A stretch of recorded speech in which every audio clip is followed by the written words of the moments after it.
जय हिंद दोस्तों, नमस्कार और स्वागत है आपका ईपीएफओ टाइम्स इंडिया के इस विशेष विस्तृत अपडेट में। आज 11 अगस्त की इस खास रिपोर्ट में हम देश के लाखों ईपीएस 95 पेंशन धारकों, कर्मचारियों और सेवानिवृत्त कामगारों से जुड़े उन मुद्दों को एक साथ समझने जा रहे हैं जिनकी चर्चा पिछले काफी समय से अलग अलग मंचों पर होती रही है। पेंशन भुगतान, डिजिटल लाइफ सर्टिफिकेट, ईपीएफओ की ऑनलाइन व्यवस्था, हायर पेंशन ईपीएस, 95 की न्यूनतम पेंशन बढ़ाने की मांग, महंगाई भत्ते की मांग, चिकित्सा सुविधा, सरकारी कर्मचारियों की पेंशन व्यवस्था, 8वें वेतन आयोग से जुड़ी चर्चाएं और पेंशनरों की शिकायतों के समाधान की प्रक्रिया, इन सभी विषयों को आज एक एक करके सरल भाषा में समझेंगे। सबसे जरूरी बात यह है कि सोशल मीडिया पर चल रही हर जानकारी को आधिकारिक फैसला मान लेना सही नहीं है। किसी भी पेंशन बढ़ोतरी, नए भुगतान आदेश, सरकारी अधिसूचना या नई योजना को अंतिम मानने से पहले संबंधित सरकारी विभाग की आधिकारिक सूचना देखना बेहद जरूरी है। इसी उद्देश्य से आज की रिपोर्ट में हम दावे और आधिकारिक स्थिति के बीच अंतर को भी साफ रखने की कोशिश करेंगे ताकि पेंशनरों तक ऐसी जानकारी पहुंचे जो उपयोगी होने के साथ साथ जिम्मेदार और विश्वसनीय भी हो। ईपीएस 95 पेंशन से जुड़े परिवारों के लिए सबसे संवेदनशील मुद्दा नियमित पेंशन भुगतान का है। किसी भी पेंशनर के लिए हर महीने मिलने वाली पेंशन केवल बैंक खाते में आने वाली एक रकम नहीं होती, बल्कि उसी से दवाइयां, राशन, बिजली, पानी के बिल, किराया, घरेलू जरूरतें और कई बार पूरे परिवार का खर्च चलता है। इसलिए अगर किसी कारण से भुगतान में देरी होती है तो उसका सीधा असर पेंशनर की रोजमर्रा की जिंदगी पर पड़ता है। हालांकि किसी भी एक तकनीकी कारण को देश भर के सभी पेंशनरों की पेंशन रुकने का कारण बताना उचित नहीं होगा। अलग अलग मामलों में बैंक खाते की स्थिति, जीवन प्रमाण पत्र, रिकॉर्ड में विसंगति, बैंक और ईपीएफओ के बीच डेटा मिलान, भुगतान प्रक्रिया या स्थानीय प्रशासनिक समस्या जैसी अलग अलग वजहें हो सकती हैं। इसलिए जिन पेंशनरों को वास्तव में भुगतान में परेशानी आ रही है, उनके लिए सबसे महत्वपूर्ण कदम घबराने के बजाय अपने व्यक्तिगत रिकॉर्ड की स्थिति जांचना है। आतकार जो बात ले जाक रही है, व्यक्तिगत रिकॉर्ड की स्थिति जांचना है। डिजिटल लाइफ सर्टिफिकेट यानी जीवन प्रमाण व्यवस्था ने पेंशन भुगतान की प्रक्रिया को काफी हद तक डिजिटल बनाया है, लेकिन उम्रदराज पेंशनरों के लिए डिजिटल प्रक्रिया हमेशा आसान नहीं होती। कई बुजुर्गों के बायोमेट्रिक फिंगरप्रिंट साफ नहीं आते, किसी के आधार या बैंक रिकॉर्ड में पुराने विवरण हो सकते हैं, किसी के नाम की स्पेलिंग अलग हो सकती है और कई मामलों में तकनीकी, नेटवर्क या प्रमाणीकरण की समस्या भी सामने आ सकती है। ऐसे मामलों में पेंशनर को यह समझना जरूरी है कि डिजिटल लाइफ सर्टिफिकेट से जुड़ी समस्या का मतलब अपने आप पेंशन का स्थायी रूप से बंद हो जाना नहीं है।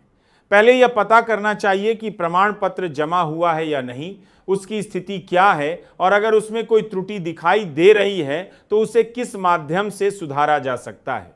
आवश्यकता पड़ने पर संबंधित बैंक, डाकघर, अधिकृत सेवा केंद्र या संबंधित ईपीएफओ कार्यालय से सहायता ली जा सकती है। उम्र बढ़ने के साथ बायोमेट्रिक प्रमाणीकरण में कठिनाई एक वास्तविक व्यावहारिक समस्या हो सकती है। कई वरिष्ठ नागरिकों की उंगलियों के निशान पहले की तुलना में कम स्पष्ट हो जाते हैं। ऐसी स्थिति में उपलब्ध वैकल्पिक प्रमाणीकरण माध्यमों की जानकारी लेना उपयोगी रहता है। डिजिटल सेवाओं का उद्देश्य पेंशनर को सुविधा देना है, लेकिन जब तकनीकी प्रक्रिया किसी बुजुर्ग के लिए बाधा बन जाए तो सहायता केंद्र और संबंधित कार्यालय की भूमिका महत्वपूर्ण हो जाती है। इसी कारण पेंशनरों और उनके परिवारों को अपने पीपीओ नंबर, आधार से संबंधित विवरण, बैंक खाते की जानकारी और पुराने पेंशन दस्तावेज सुरक्षित रखने चाहिए। किसी भी समस्या की स्थिति में यही रिकॉर्ड शिकायत को सही विभाग तक पहुंचाने में मदद कर सकते हैं। एक और महत्वपूर्ण विषय बैंक खाते और पेंशन रिकॉर्ड के बीच सही डेटा का है। अगर बैंक रिकॉर्ड, आधार विवरण और ईपीएफओ के रिकॉर्ड में नाम, जन्मतिथि या अन्य जानकारी में अंतर हो तो भुगतान या सत्यापन प्रक्रिया प्रभावित हो सकती है। हर मामले में इसका परिणाम पेंशन रुकना ही हो यह जरूरी नहीं है, लेकिन रिकॉर्ड में असंगति होने पर सुधार की आवश्यकता पड़ सकती है। इसीलिए पेंशनरों को समय समय पर अपने बैंक खाते की स्थिति, केवाईसी और संबंधित रिकॉर्ड की जानकारी जांचते रहना चाहिए। यदि बैंक खाता बंद, निष्क्रिय या किसी अन्य कारण से भुगतान स्वीकार करने की स्थिति में नहीं है तो पहले बैंक से स्थिति स्पष्ट करानी चाहिए। इसी तरह यदि ईपीएफओ रिकॉर्ड में कोई त्रुटि दिखाई दे तो संबंधित कार्यालय में दस्तावेजों के साथ सुधार का अनुरोध किया जा सकता है। ईपीएस 95 पेंशन के मुद्दे पर देश के अलग अलग पेंशनर संगठन लंबे समय से न्यूनतम पेंशन बढ़ाने की मांग उठाते रहे हैं। इन मांगों में सबसे प्रमुख मांग तरसात 500 की न्यूनतम मासिक पेंशन के साथ महंगाई भत्ता और बेहतर पासी को समाना है, चिकित्सा सुविधा से जुड़ी रही है। यह मांग पेंशनर संगठनों और विभिन्न प्रतिनिधिमंडलों द्वारा अलग अलग अवसरों पर सरकार के सामने रखी जाती रही है। लेकिन यहां एक जरूरी अंतर समझना होगा, किसी संगठन की मांग और सरकार द्वारा लागू किया गया आधिकारिक निर्णय एक ही चीज नहीं होते। जब तक संबंधित मंत्रालय की आधिकारिक अधिसूचना या सक्षम प्राधिकारी का निर्णय सामने नहीं आता, तब तक किसी प्रस्ताव, मांग या आंदोलन की घोषणा को अंतिम पेंशन बढ़ोतरी के रूप में प्रस्तुत करना उचित नहीं है। इसीलिए पेंशनरों को सोशल मीडिया पर दिखाई देने वाली ऐसी खबरों से सावधान रहना चाहिए। न्यूनतम पेंशन बढ़ाने की मांग के पीछे पेंशनरों का अपना तर्क है। उनका कहना है कि बढ़ती महंगाई और स्वास्थ्य खर्च के दौर में बहुत कम पेंशन पर जीवन चलाना कठिन होता जा रहा है। विशेष रूप से ऐसे पेंशनर जिन्होंने दशकों तक संगठित क्षेत्र में काम किया और अपने वेतन से सामाजिक सुरक्षा व्यवस्था में योगदान दिया, वे सम्मानजनक वृद्धावस्था सुरक्षा की मांग करते हैं। दूसरी ओर पेंशन व्यवस्था में किसी भी बड़े वित्तीय बदलाव का संबंध पेंशन फंड की दीर्घकालिक वित्तीय स्थिति, सरकार के संभावित वित्तीय योगदान, सदस्य योगदान और योजना की संरचना से होता है। इसीलिए 7, 500 और महंगाई भत्ते की मांग का अंतिम समाधान केवल एक घोषणा से नहीं, बल्कि वित्तीय और कानूनी प्रक्रिया के माध्यम से ही संभव होगा। ईपीएस 95 के संदर्भ में चिकित्सा सुविधा का मुद्दा भी उतना ही महत्वपूर्ण है। वृद्धावस्था में दवाइयों और अस्पताल के खर्च में लगातार वृद्धि होती है और कम पेंशन पाने वाले परिवारों पर इसका भारी दबाव पड़ सकता है। इसी कारण पेंशनर संगठनों द्वारा बेहतर चिकित्सा सुविधा और कैशलेस इलाज जैसी मांगें भी लंबे समय से उठाई जाती रही हैं। कुछ संगठन ईपीएस 95 पेंशनरों और उनके जीवन साथियों के लिए ऐसी स्वास्थ्य सुरक्षा व्यवस्था की मांग करते हैं जिससे गंभीर बीमारी की स्थिति में परिवार आर्थिक संकट में न फंसे। यह मांग सामाजिक सुरक्षा के व्यापक प्रश्न से जुड़ी हुई है और इसे केवल पेंशन की राशि से अलग करके नहीं देखा जा सकता।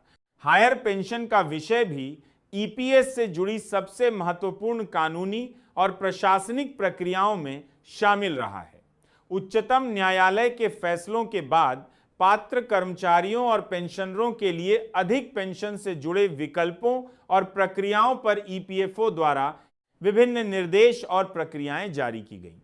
इसके बाद संयुक्त विकल्प, नियोक्ता और कर्मचारी के रिकॉर्ड, वेतन विवरण और वास्तविक योगदान से जुड़े दस्तावेजों का महत्व बढ़ गया। कई मामलों में पुराने सेवा रिकॉर्ड उपलब्ध न होने, नियोक्ता के रिकॉर्ड में अंतर या दस्तावेजों के सत्यापन जैसी व्यावहारिक समस्याएं सामने आईं। इसीलिए जिन लोगों ने हायर पेंशन से जुड़ी प्रक्रिया में आवेदन किया है, उन्हें अपने आवेदन की स्थिति और संबंधित कार्यालय द्वारा मांगे गए दस्तावेजों की जानकारी आधिकारिक माध्यम से प्राप्त करनी चाहिए। हायर पेंशन के मामले में सबसे महत्वपूर्ण बात यह है कि हर ईपीएस सदस्य अपने आप अधिक पेंशन का पात्र नहीं हो जाता।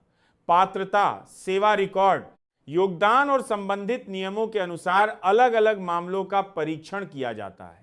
इसलिए सोशल मीडिया पर चलने वाले ऐसे संदेश जिनमें हर पेंशनर को एक निश्चित बहुत बड़ी राशि मिलने की गारंटी दी जाती है, उनसे सावधान रहना चाहिए।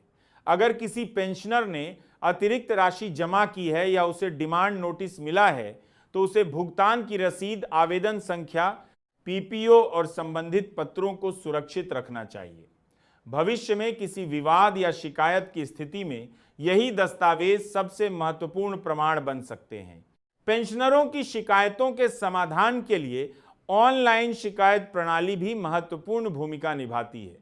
यदि किसी पेंशनर की समस्या बैंक स्तर पर हल नहीं होती या ईपीएफओ रिकॉर्ड से जुड़ी है तो वह संबंधित आधिकारिक शिकायत निवारण माध्यम का उपयोग कर सकता है। शिकायत दर्ज करते समय पीपीओ नंबर, सदस्य विवरण, समस्या का स्पष्ट विवरण और उपलब्ध दस्तावेजों की जानकारी देना उपयोगी होता है।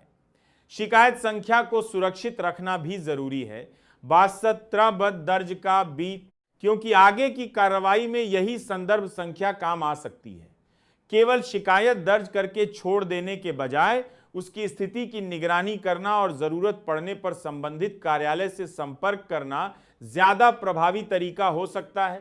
पेंशन भुगतान में समस्या आने पर पहला कदम बैंक से जानकारी लेना होना चाहिए।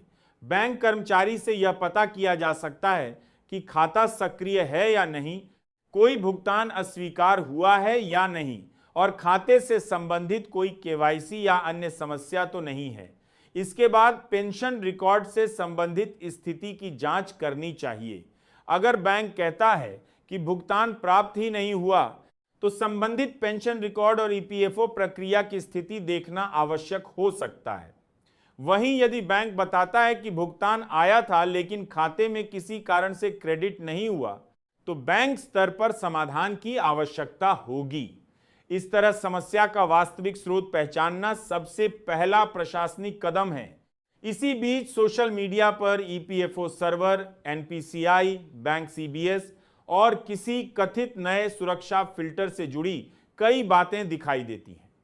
तकनीकी प्रणालियों में बदलाव और डेटा सत्यापन प्रक्रियाएं समय समय पर हो सकती हैं, लेकिन किसी वायरल संदेश को आधिकारिक तकनीकी कारण मान लेना सही नहीं है। किसी भी बड़े पैमाने पर भुगतान रुकने के दावे की पुष्टि संबंधित सरकारी सूचना, आधिकारिक पोर्टल या अधिकृत विभागीय बयान से की जानी चाहिए। पेंशनरों के बीच डर पैदा करने वाले संदेश जैसे सभी खातों की पेंशन बंद होने वाली है या एक निश्चित तारीख के बाद भुगतान नहीं मिलेगा, बिना आधिकारिक प्रमाण के आगे नहीं भेजे जाने चाहिए। सूचना की जिम्मेदारी भी उतनी ही महत्वपूर्ण है जितनी अधिकार की लड़ाई। अब बात आती है पेंशनर संगठनों और आंदोलनों की। देश के विभिन्न हिस्सों में ईपीएस 95 पेंशनरों के संगठन लंबे समय से अपनी मांगों को लेकर सरकार और प्रशासन के सामने ज्ञापन, प्रदर्शन और प्रतिनिधिमंडल के माध्यम से आवाज उठाते रहे हैं। न्यूनतम पेंशन में वृद्धि, महंगाई राहत और स्वास्थ्य सुविधा जैसी मांगे इस आंदोलन के प्रमुख हिस्से हैं। लोकतांत्रिक व्यवस्था में अपनी मांगों को शांतिपूर्ण और कानूनी तरीके से सरकार के सामने रखना नागरिकों का अधिकार है।